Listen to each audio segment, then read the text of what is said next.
Sarah Baker, a married mother of three, lie asleep in her brand new home.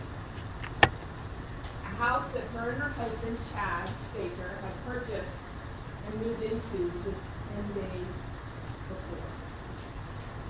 The Bakers had moved to Putnam County because they had a lot of family here. Sarah's dad, his wife, their kids lived just around the corner from this new home. Sarah's sister, Cindy, lived in this area. And so they moved up here after living in South Florida for a number of years and raising their boys to be closer to family. Chad was an over-the-road trucker, and so on the morning of August 26th, he was gone. He was out of town working. And so Sarah was asleep that morning in the back of her house in her master bedroom with her 4-year-old child who was sleeping. Tayten was her 14-year-old, and Robert was her 12-year-old son. And they weren't asleep in their bedrooms that particular night before, and it was because they had just moved into this house. They hadn't had Wi-Fi, internet hooked up yet, and as teenagers, they were tied to those phones. And so both boys had kind of found the perfect spot in the house where they could get their cellular service, and they were kind of always in that spot, and they fell asleep in that spot. So they were sleeping out in the middle of the Her sister Cindy, Sarah's sister Cindy, Cindy's boyfriend is the defendant. And their 1-year-old had been invited to live on that property just days before in one of their outings. And so that morning when Sarah woke up, her 4-year-old woke her up in the morning, around 10 o'clock. She immediately, like many of us, wanted to access her phone or to news, regular her morning routine, and she realized I gave my phone to Tayten last night since his phone was broken. So she got up, she walked down a hallway, past many bedrooms, past bathrooms, the 4-year-old upstairs. She went through her kitchen, her dining room. She walked into her living room area and actually walked right past Robert, who she assumed was sleeping with a blanket over.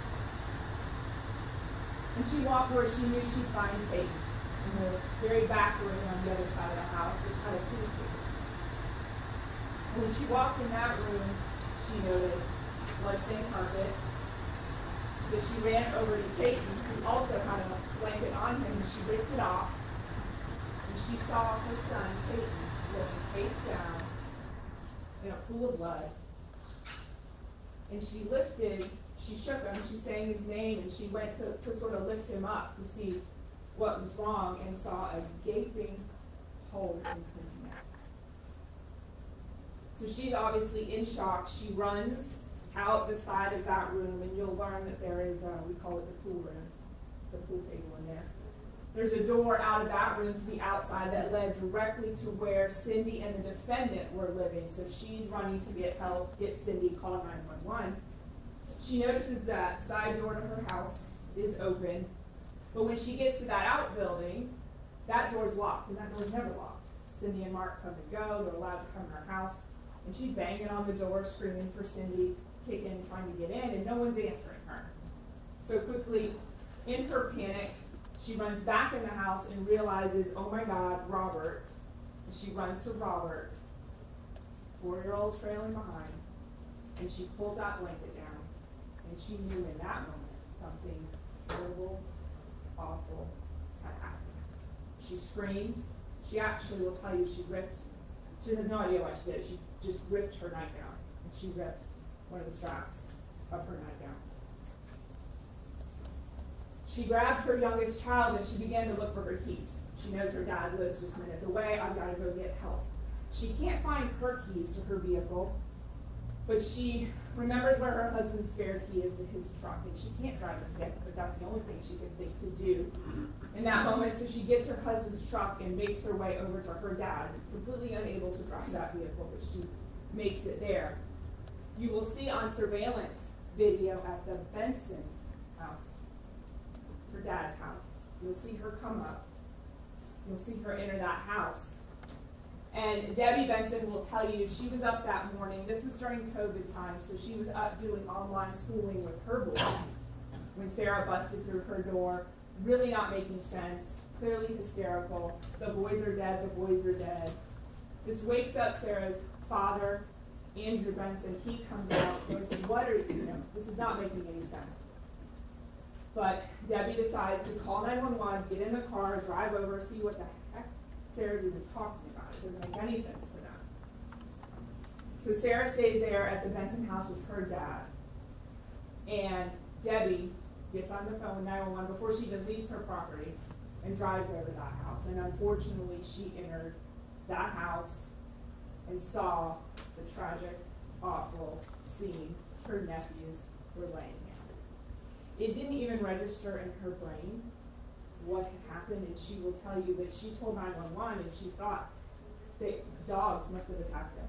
Like, it didn't make sense to her.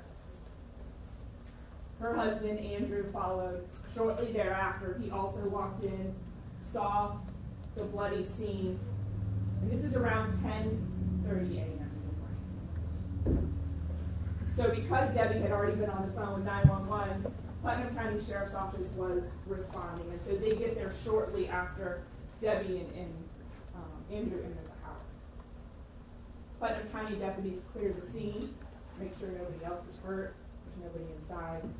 Detectives are called, and the Florida Department of Law Enforcement is contacted to process that scene.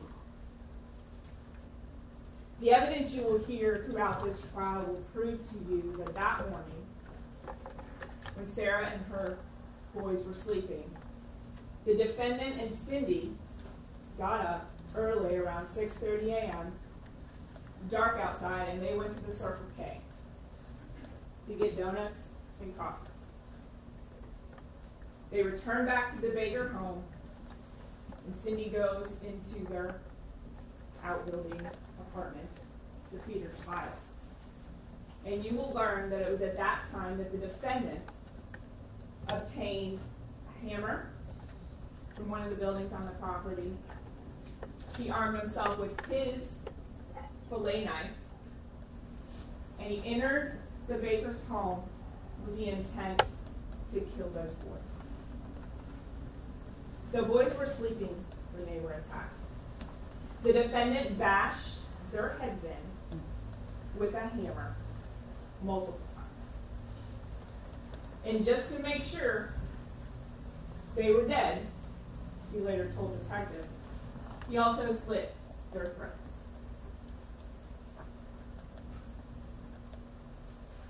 Tayten was found, the one in the pool room, at the end of a approximately 13-foot blood trail. He had blood on the bottom of his feet. He had defensive wounds. All evidence that he struggled and crawled away from this defendant as he was being attacked. Dr. Fulcher, the medical examiner that will testify in this case, will testify about the injuries to both boys. And with Tayten, there were 3 large, sharp force injuries across his neck, all converging together. And what he will tell you is that either means that he literally tried to split his throat 3 separate times, or it was a single action in which sawing of the neck was taking place. He will talk about the blunt force injuries, the bashing in the head of Tayten. You will hear about a defensive wound on his hand. And Dr. Fulcher will tell you that with medical certainty, he can tell you, and he'll explain why Tayten Baker was alive and struggling during this attack. He will also testify about Robert Baker's injuries. And they're similar, multiple blunt force injuries to the head, his neck. Robert's neck was slit from essentially end to end, almost decapitating him. His jugular vein, his carotid arteries, his larynx was all sliced. He was nearly decapitated. You will hear from 2 FDLE crime scene analysts that spent 2 days photographing, collecting evidence, processing different areas of the home. Analyst Erin Morris will take you through that scene and detail each scene around each boy, and she will tell you that near Tayten, in the pool room by the wall, on the wall, next to him, that she discovered in blood what she believed might be ridge detail. A ridge detail is a term fingerprint analysts use. So she saw that, and she used some chemicals to process that. It's photographed. And then that evidence is given over to the latent print examiner at FDLE. And what you will learn from that testimony is that that bloody print on the wall is the palm print of Tayten Baker in blood, just inches away from where his cell phone or his mother's cell phone is plugged in, next to his phone. Members of the Putnam County Sheriff's Office helped assist in the final search after the home was in process and all the evidence was collected. And on day 2, they located the murder weapons in a separate outbuilding on the property, not where Mark and Cindy lived, in another building, wrapped up in placemats, a knife, a sheet, and a hammer under a sink. You will hear from a DNA analyst that will tell you those items were covered in Tayten's blood, and the defendant's DNA is on the knife and both of those. Detectives also located numerous paper towels in a garbage can on the property. They were bloody. So those were collected and sent off to FDLE, and it was confirmed that those bloody paper towels, the blood belonged to Tayten Baker.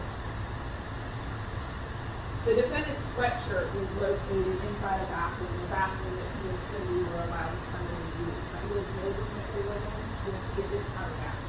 So they were given free access from the house, use this bathroom, make food, make a model, food, and they were allowed to come go.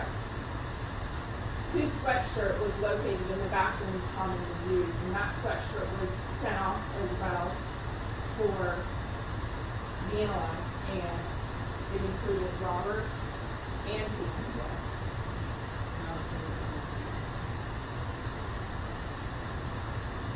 Putnam County Sheriff's Office began an investigation. They canvassed the neighborhood, everybody that knew living there.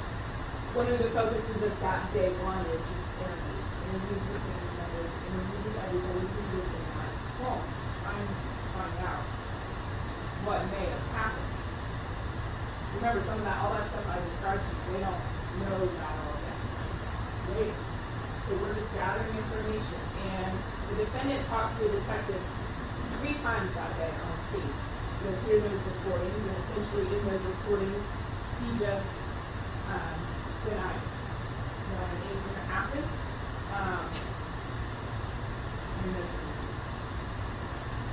On day 2, while autopsies are going on, detectives are learning the details about the murder weapons, located, paper towels, things like that. And so by the end of day 1, and in the middle of day 2, obviously no arrests have been made yet. I'm not there. Later on that 2nd day, the day after, Chrissy Atkins. Chrissy Atkins is the defendant's wife. So after day 1, that night after everybody was interviewed, the defendant and Cindy and their child go back to his mother's house. They need a place to stay, obviously. The house is being held by law enforcement. So on the end of day 2, the defendant's mother shows up at a substation for the sheriff's office and says, I have information about this place.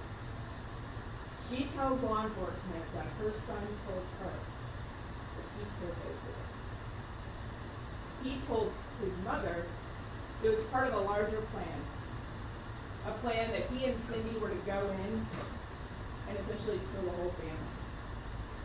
And Cindy didn't do her part, but he carried out.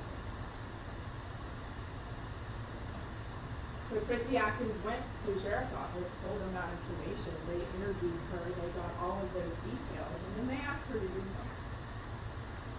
They asked her if she was willing to go on recording and try to get this information again from her son. And she agreed. There was an undercover operation that was set up. Her vehicle were outfitted with recording devices. She picked up her son. She drove around Putnam County for about an hour, imploring with him to tell her why, imploring with him to do the right thing and talk to law enforcement. And you'll hear a portion of that recording where he is again admitting to his mother that he killed these boys. He is arrested during that operation. Once law enforcement had heard enough, they stopped the vehicle. He's arrested. He's taken to the sheriff's office where he's interviewed later by a detective, Tayten and Sergeant Gatt.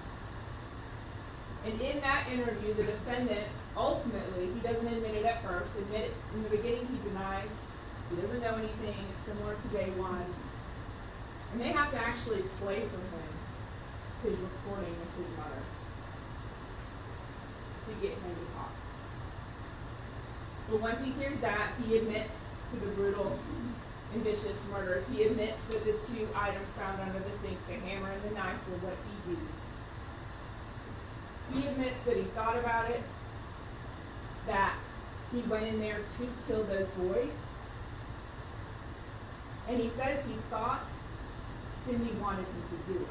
Now Torrey takes back the story he told his mom. He ultimately tells law enforcement, no, there wasn't a plan with Cindy. She didn't know about any of it until it was done. But he kept telling law enforcement he had to do it to protect his family. He gives many reasons, none of which are honestly going to make any sense.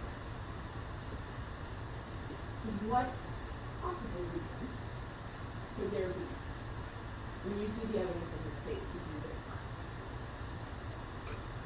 But he says, at first, well, I thought Sarah and her family were coming after us. I thought they were going to call DCF because they don't like the way we live, we're going to hear about drug use and things like that.